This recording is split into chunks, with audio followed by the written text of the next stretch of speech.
In this video I will show you how to enable conversation history in Antigravity.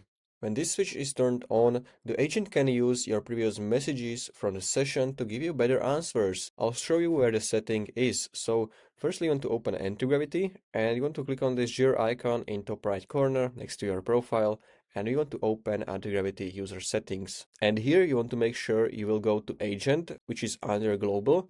So make sure we are in the agent, and now we have to scroll to history. So make sure to find history is over here. And here you can see you have this conversation history. When enabled, the agent will be able to access past conversation to inform its responses. So if this is turned off, make sure to turn this on. And as an example, let's say earlier in the session, I asked the agent to create a list of the video ideas. And later, what I can say is continue with idea number 4. And because conversation history is enabled, the agent remembers what we talked about and continues exactly from that point. So this is how you can use this thing. And it's all for this video. So if you found this video helpful, please consider subscribing for more tutorials like this one.